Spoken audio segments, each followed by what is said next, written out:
नमस्कार, रेशूज किचनमध्ये आपल्या सर्वांचे खूप खूप मनापासून स्वागत. लहानपणी कारल्याची भाजी म्हटलं की नको नको वाटायचं आणि आता मोठं झाल्यावर कारल्याची भाजी केली आहे म्हटलं तर कशाला केलीस, दुसरी काही भाजी आहे का असं विचारलं जायचं. पण आता मात्र कारल्याची भाजी केली आहे म्हटलं तर सर्वजण आवडीने मागून खातात, कारण ती अजिबात कडू होत नाही आणि खूप टेस्टी भाजी लागते. चला तर मग रेसिपीला सुरुवात करूया.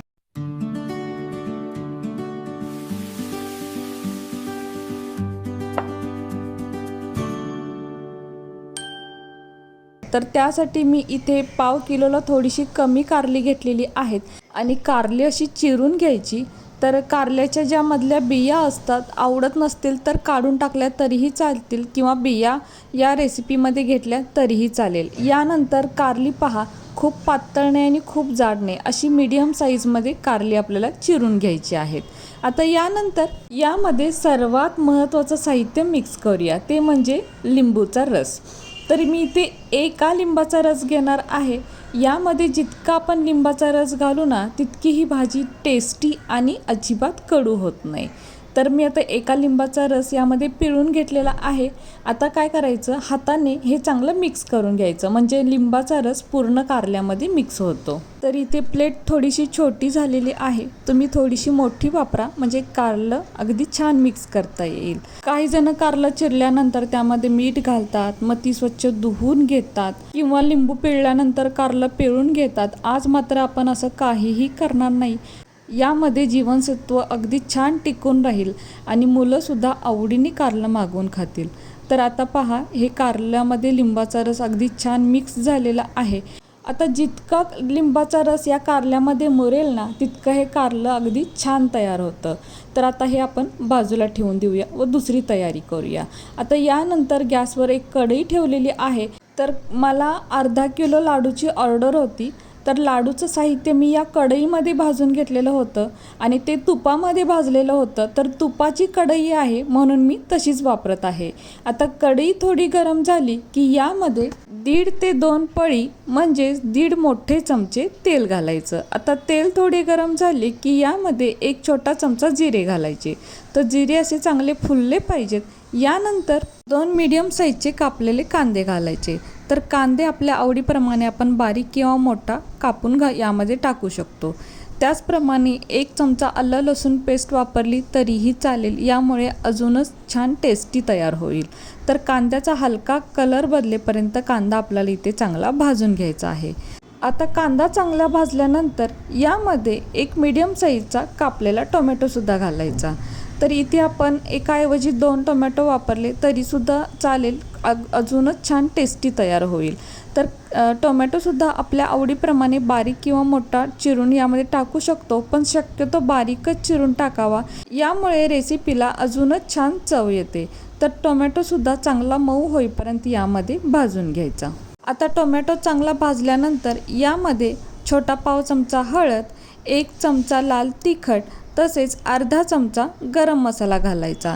आता सर्व मसाले या तेलामध्ये चांगले परतून घ्यायचे, म्हणजे मसालेसुद्धा छान भाजले जातात आणि टेस्टी होतात. हवं तर यामध्ये आपण थोडीशी धनापूड व जिरापूडसुद्धा वापरू शकतो, अजूनच रेसिपी टेस्टी बनेल. तसेच तिखटाचे प्रमाण आपल्या अंदाजानुसार आपण कमी जास्त करू शकतो. आता यानंतर जी कारली आपण चिरून व लिंबाचा रस घालून ठेवलेली होती, ती कारली आता यामध्ये घालायची आणि चांगली परतून घ्यायची, म्हणजे घातलेले सर्व मसाले यामध्ये चांगले मिक्स होतात व कारलंसुद्धा तेलामध्ये चांगलं भाजल्यामुळे ते सुद्धा छान टेस्टी लागतं. कारलं आपल्या आरोग्यासाठी खूप चांगलं असतं, असं आपण लहानपणापासून ऐकत असतो. पण तेच कारलं खायला मात्र नको नको वाटतं, कारण ते तितकं खरंच कडू असतं. पण अशा पद्धतीने जर रेसिपी बनवली ना, तर खरंच कारली खूप टेस्टी होतात. तुम्ही एकदा नक्की करून पहा. आपण या रेसिपीमध्ये कारल्याच्या बियासुद्धा वापरू शकतो, पण कोणाकोणाला कारल्याच्या बिया आवडत नाहीत. पण एकदा बियांसहित ही रेसिपी करून पहा, खूपच टेस्टी लागते. तसेच यामध्ये थोडासा गूळ जरी घातला तरीही चालेल, अजूनच छान, म्हणजे तिखट गोड अशी ही भाजी बनेल आणि इतकी छान बनते की आपण ही कोरडीसुद्धा खाऊ शकाल, इतकी टेस्टी बनते. तर आता इथे कारलं मी चांगलं भाजून घेतलेलं आहे, पण अजून इथे आपण मीठ घातलेलं नाही. तर चवीपुरते म्हणजेच अर्धा चमचा मीठ घालायचं व पुन्हा एकदा हे कारलं परतून घ्यायचं, म्हणजे घातलेलं मीठ यामध्ये चांगलं मिक्स होतं. व कारलं आपण इथे जितकं भाजून घेऊ तितकी ही रेसिपी छानच बनते, म्हणून कारलं चांगलं इथे भाजूनच घ्यायचं. आता यामध्ये अर्धी वाटी शेंगदाण्याचा कूट घालायचा.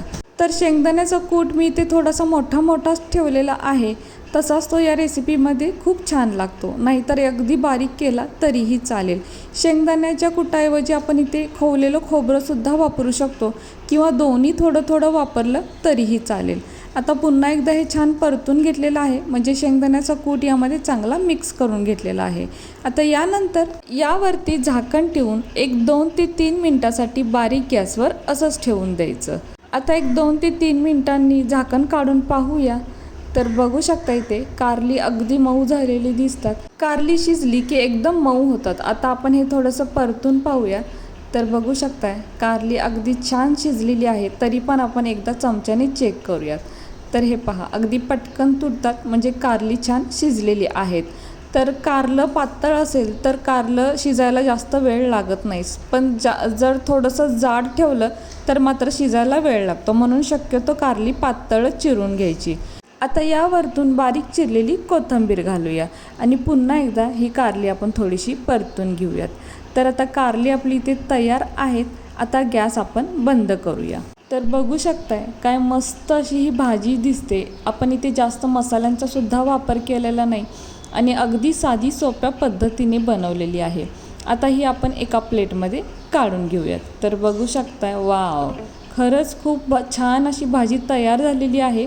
अशा गरमागरम भाजीसोबत 2 चपाती किंवा भाकरी नक्कीच जास्त जातील. इतकी मस्त अशी कारल्याची भाजी बनते. तुम्ही एकदा नक्की करून पहा. बनवण्याची पद्धतसुद्धा खूप सोपी आहे आणि खूप छान बनते. मी इथे टेस्ट करून बघते. तर म्हटलं होतं ना, आपण ही कोरडीसुद्धा खाऊ शकतो, इतकी ही छान भाजी बनते.